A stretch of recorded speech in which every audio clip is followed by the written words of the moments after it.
Ce journal vous est offert par le FPI, Fonds de promotion de l'industrie, votre partenaire privilégié pour la réussite de vos projets.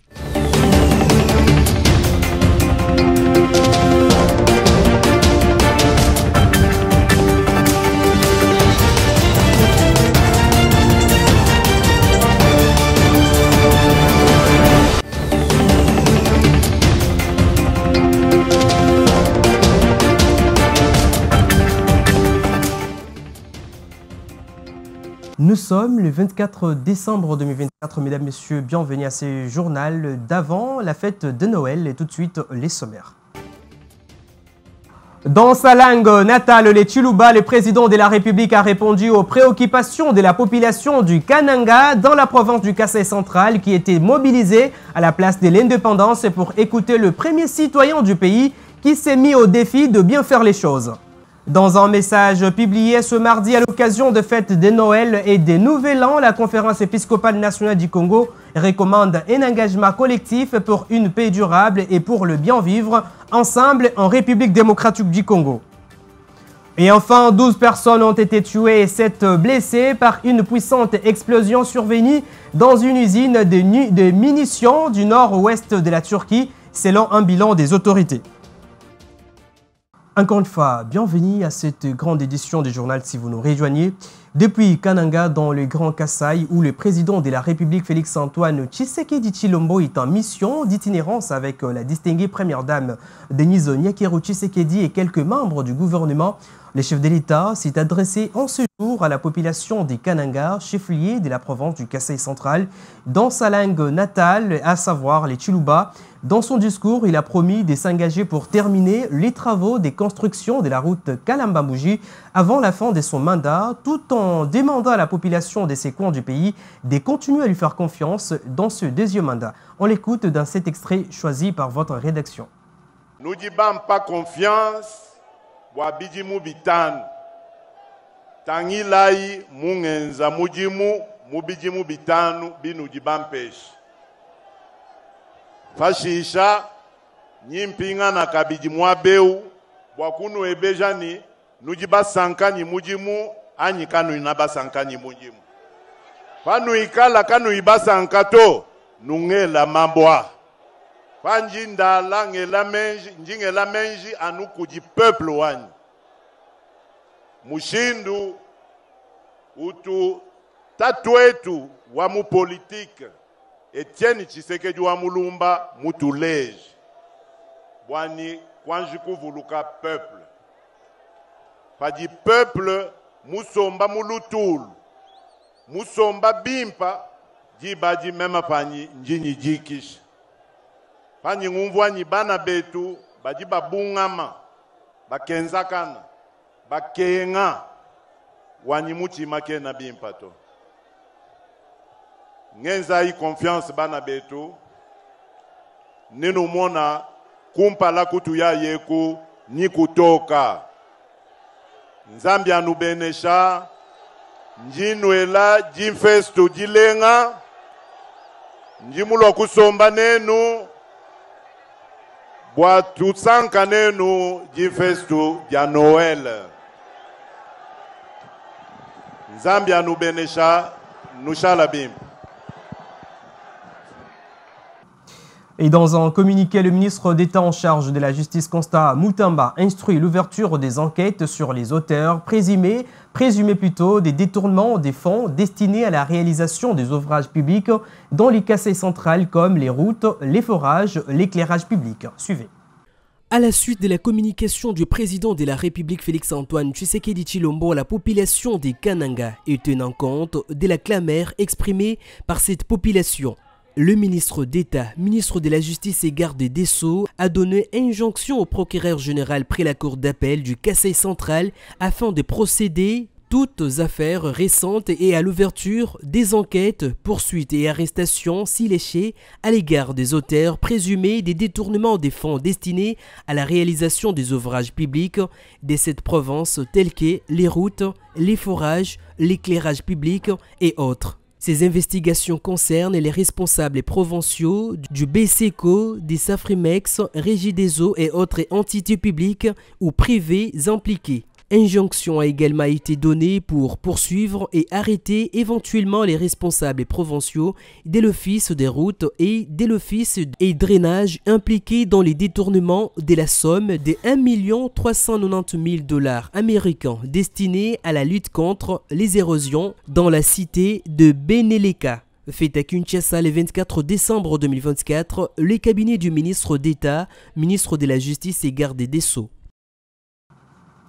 Vous le savez certainement que le budget de l'exercice 2025, qui est chiffré à 51 553,54 milliards de francs congolais, a été promulgué le dimanche dernier et dans une ordonnance signée par le président de la République Félix-Antoine Tshisekedi Tshilombo. Et pour en savoir un peu plus sur ce budget qui entrera en vigueur dès le 1er janvier 2025, notre rédaction a joint au téléphone Rigen Moufaoumé Moulangwa, chercheur en économie et fonctionnaire de l'État, qui suggère les renforcements du corps des contrôles des financements publics, notamment la Cour des comptes, l'Inspection générale des finances et le Parlement. On l'écoute. Le budget de l'État appelé à juste titre la loi de finances est l'acte législatif par lequel le Parlement vote le budget et autorise de ces faits le pouvoir exécutif à percevoir l'impôt et engager des dépenses publiques pendant une période déterminée. Le budget promulgué par les chefs de l'État, chiffré à 51 000 milliards de francs congolais, environ 18 milliards de dollars américains, connaît un accroissement de l'ordre de 24% par rapport au budget de l'exercice antérieur. Alors, en termes de priorité, nous saluons d'abord l'accroissement de plus de 18% des crédits alloués au secteur des investissements. Et on suggère ce qui suit: pour le développement du secteur économique et des infrastructures de qualité, il faudra financer en priorité les dépenses publiques d'investissement. Pour éviter le remous sociaux, il faut penser au paiement régulier des dépenses contraignantes, c'est-à-dire la rémunération des fonctionnaires, le frais de fonctionnement des institutions, de rétrocession de provinces, les frais de rétrocession de régie financière et les paiements des engagements du gouvernement vis-à-vis de ses créanciers. Et enfin, pour continuer à maîtriser le cadrage macroéconomique que nous constatons actuellement, je pense qu'il faille continuer avec cette lancée qui consiste à comprimer les dépenses publiques en mode ou en procédure d'urgence, car cela a déjà une incidence positive sur l'inflation et les taux de change. Et même dans le long terme, cette incidence va se manifester sur le pouvoir d'achat des Congolais. En termes des orientations budgétaires, nos suggestions vont aller dans le sens de renforcer le corps de contrôle des finances publiques, notamment la Cour des comptes, l'Inspection générale des finances et les parlements, mais pourquoi pas également lancer le département d'intelligence économique et financière que le président de la République avait mis en place, qui est basé à l'Agence nationale de renseignement, afin de permettre une bonne exécution de cette loi de finances à la fin de la période. Et dans les cadres du renforcement des liens qui existent déjà entre le Japon et la République démocratique du Congo, les deux pays ont signé des accords importants et stratégiques, notamment sur la réhabilitation du pont Maréchal, et c'est sous la supervision du vice-premier ministre en charge du plan et de la coordination de l'aide au développement, Guilhem Nyembo, Thérèse Kaikwamba Wagner et Ogawa Hidetoshi, respectivement ministre congolaise en charge des affaires étrangères, coopération internationale et francophonie et ambassadeur du Japon en RDC, conduisant une délégation japonaise constituée du représentant pays de la JICA, Okichu Keishi. C'était le lundi 23 décembre 2024. Patricia Bomolo nous en dit plus. Accord signé, les notes échangées. Ici, il s'est agi des deux accords porteurs. D'abord, l'injection de 3 200 000 $ américains dans le cadre de l'assistance alimentaire. Depuis que le Japon s'est engagé comme partenaire de la République démocratique du Congo dans le développement socio-économique, ceci se matérialise à travers différents projets et en cette fin d'année, une occasion de faire un état des lieux de ce partenariat dont le bilan est jugé positif par la chef de la diplomatie congolaise. C'est un plaisir de voir ce partenariat prendre forme et continuer à prendre forme à travers déjà ces 2 notes que nous allons signer, mais aussi à travers plusieurs autres projets sur lesquels nous travaillons ensemble. Donc, sans plus trop tarder, je voudrais encore une fois, au nom de la République démocratique du Congo, exprimer nos remerciements les plus sincères et évidemment le bonheur de voir ces projets être réalisés dans les prochains mois, dans les prochaines années. Et pour le second projet, le Japon s'engage à apporter une enveloppe de 15 millions de dollars américains en vue de concrétiser un projet de grande taille datant de 41 ans qui est la réhabilitation du pont Maréchal à Matadi et ses voies d'accès. L'ambassadeur japonais en RDC, Ogawa Hidetoshi, parle des faisabilités de ces 2 accords. C'est un grand bonheur pour moi de procéder aujourd'hui à la signature de l'échange de notes pour la première fois avec son Excellence Madame Thérèse Kaikwamba Wagner, ministre d'État, ministre des Affaires étrangères, coopération internationale et francophonie. Accordée dans le cadre de coopération japonaise qui vise à promouvoir le développement économique et social de la RDC, l'échange de notes de ce jour porte sur la mise en œuvre de 2 projets. Ont pris part à cette cérémonie, en dehors de la chef de la diplomatie congolaise et sa vice-ministre Gracie Yamba et quelques diplomates, les ministres du Plan et des Transports, Voies et Désenclavement qui sont d'ailleurs chargés de gérer les 2 projets. Oui, 15 millions de dollars, c'est le montant de financement annoncé par l'ambassadeur du Japon en RDC, Ogawa Hidetoshi, pour la réhabilitation du pont Maréchal à Matadi dans la province du Congo central. Suivez. Les fortes pluies qui se sont abattues à partir du 10 décembre dernier ont provoqué l'effondrement d'un mur d'appui dans 2 pylônes du pont Maréchal situé dans les Congo central. Cet ouvrage, qui traverse le fleuve Congo et relie Matadi au territoire de Sekebanza sur la route de Boma, facilitant les échanges entre les districts des Cataractes et du Bas-Fleuve. Il joue un rôle crucial dans les transports de marchandises vers le port de Matadi et Boma. Et en plus de son importance économique, le pont Maréchal est également un site d'attraction touristique qui attire régulièrement des visiteurs en raison de son architecture impressionnante et de son histoire. Sur ce, l'ambassadeur du Japon en République démocratique du Congo, Ogawa Hidetoshi, a déclaré lors de la signature de l'accord de coopération à Kinshasa avec la ministre des Affaires étrangères Thérèse Kaikwamba les financements par son gouvernement de 15 millions de dollars américains pour la réhabilitation de ces ponts. Selon lui, 41 années se sont écoulées depuis l'inauguration du pont Maréchal à Matadi, scellant ainsi une amitié indescriptable et inébranlable entre son pays et la RDC. Notons que cet ouvrage, connu sous le nom des ponts président Mobutu, avait été construit dans les années 1980 grâce à la coopération financière du Japon. Il a longtemps été le pont suspendu le plus long d'Afrique jusqu'en 2018.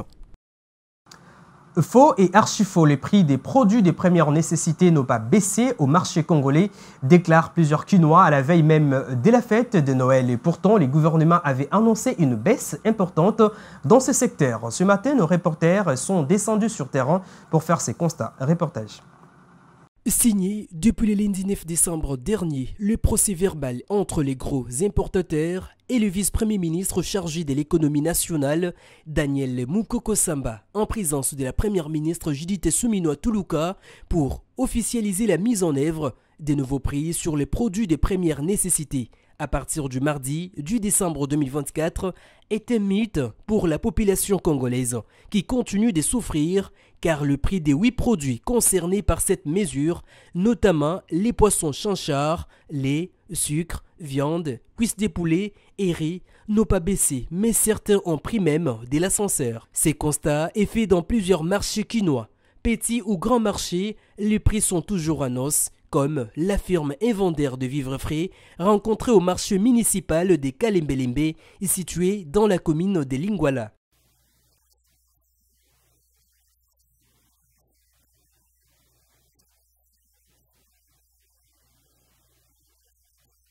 Sur ce marché, nous pouvons lire l'inquiétude au visage de plusieurs Congolais qui se posent des questions: comment manger, comment boire, comment s'habiller pendant les fêtes de festivités qui approchent à grands pas. La mesure de baisser les prix des produits alimentaires s'inscrivait dans les cadres des efforts du gouvernement souminois pour lutter contre la vie chère et améliorer le pouvoir d'achat des citoyens, chose qui n'est toujours pas réelle dans les quotidiens de la population. La balle est lancée au camp du gouvernement de faire des sons possibles pour pallier à cette situation, car au final, c'est la population qui souffre.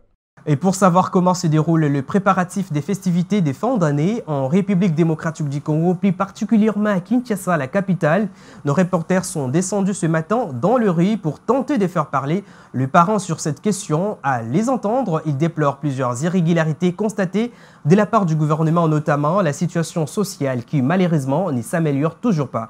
On les écoute au micro de BC Télévision.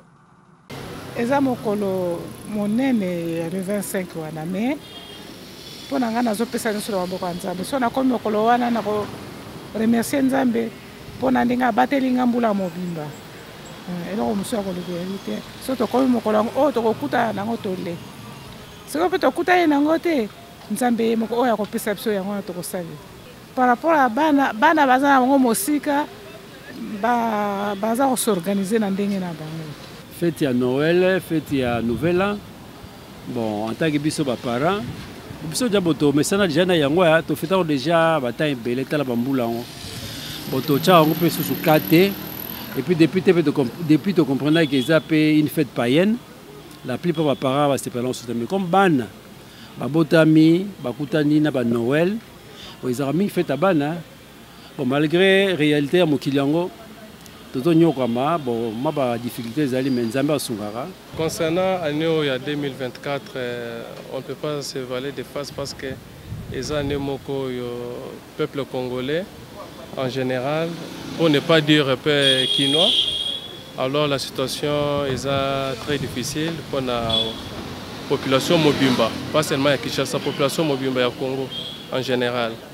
Alors, aussi en cas de bameka ko revoir ba situation oyo soko tali bané oyo tukoleka oyo leka ba il y a 3 ans 4 ans 5 ans au komona que dès le début il y a décembre au moins déjà moi changement na ba venir ba décoration mais cette fois-ci ce que remarqué ce que tamboli na ba kwenyo so ya yakin na ba chaque avenue au moins na que non il y a un silence mouvement isaté alors et ça prouve que non situation financière et ça mon boulot économie na bisope vu que population ba chaque espoir que non biloko kokita mais to senga na bon na to senga ba ministre te to senga numéro 1 ya mboka amekana no ko revoir. Je l'ai annoncé au sommaire de ce journal, la conférence épiscopale nationale du Congo, CENCO, recommande un engagement collectif pour une paix durable et pour le bien vivre ensemble en RDC et dans la sous-région. Les archevêques et évêques de la République démocratique du Congo les disent dans un message publié ce mardi 24 décembre à l'occasion des fêtes de Noël et des Nouvel An. La guerre et la diplomatie ayant montré leurs limites, constate la CENCO, il est urgent de conclure un pacte social pour la paix et le bien vivre ensemble. Le prélat catholique font remarquer que Noël en République démocratique du Congo trouve la population dans une situation difficile. On compte des morts et des disparus chaque jour depuis environ 30 ans. Les documents dénombrent aussi plus de 250 groupes armés locaux et 14 groupes rebelles étrangers qui opèrent dans la partie est de la République démocratique du Congo. Et en dehors de nos frontières, une explosion survenue dans une usine de munitions a fait au moins 12 morts et 7 blessés en Turquie. Et ce mardi 24 décembre 2024, elle serait due à un dysfonctionnement technique et sur une ligne de production. Une enquête a été ouverte et selon les autorités, la piste du sabotage est écartée. Suivez. Une explosion dans une usine d'armement du nord-ouest de la Turquie a fait au moins 12 morts et 4 blessés mardi matin. L'annonce a été faite par les autorités provinciales. L'explosion s'est produite dans les installations de production de capsules de l'usine. Des morceaux de verre soufflés et des panneaux de métal jonchent le sol à proximité de l'infrastructure endommagée. Le gouvernement a ouvert une enquête alors que la piste du sabotage a déjà été balayée. Les autorités mettent en avant la thèse d'un dysfonctionnement technique. Il produit des munitions et des explosifs à usage civil. Prenons ce message de veille avant de boucler ce journal. Les fonds de promotion de l'industrie présentent ce message de veille au président de la République Félix-Antoine Tshisekedi Tshilombo et au chef des institutions à l'occasion des festivités de Noël et de Nouvel An 2025. Patricia Bomolo pour la lecture. À l'occasion des festivités de Noël et de Nouvel An 2025, le conseil d'administration, la direction générale et le personnel du Fonds de promotion de l'industrie, FPI, présentent leurs vœux de bonheur, de santé, de longévité, de prospérité et de réussite à son Excellence M. Félix-Antoine Tshisekedi Tshilombo, président de la République, chef de l'État. Les mêmes vœux s'adressent également aux honorables présidents des deux chambres du Parlement, à Madame la Première ministre, chef du gouvernement, au ministre de l'Industrie et Développement des petites et moyennes entreprises et petites moyennes industries, aux membres des institutions, aux partenaires du FPI et au peuple congolais. Le FPI, établissement public au service de la nation, concrétise la vision du président de la République qui prône l'industrialisation du pays. Il travaille pour le développement endogène axé sur la création et la structuration judicieuse des chaînes des valeurs. Le FPI prie l'Éternel Dieu Tout-Puissant d'assister le président de la République dans ses efforts pour la consolidation de la paix, la sauvegarde de l'intégrité territoriale et l'essor économique de notre pays. Bertin Moudimou Tshisekedi, directeur général du FPI. Ce journal touche à sa fin, mais avant tout les rappels des principaux titres. Dans sa langue natale, le Chiluba, le président de la République a répondu aux préoccupations de la population du Kananga dans la province du Kasaï central qui était mobilisée à la place de l'indépendance pour écouter le premier citoyen du pays qui s'est mis au défi de bien faire les choses. Vous avez suivi également dans un message publié ce mardi à l'occasion des fêtes de Noël et des Nouvel An, la conférence épiscopale nationale du Congo recommande un engagement collectif pour une paix durable et pour le bien vivre ensemble en République démocratique du Congo. Et enfin, 12 personnes ont été tuées et 7 blessées par une puissante explosion survenue dans une usine de munitions du nord-ouest de la Turquie, selon un bilan des autorités. Mesdames, Messieurs, ce journal est complètement terminé. Merci de votre fidélité. Au revoir et à la prochaine. Entre-temps, bonne fête de Noël chez vous.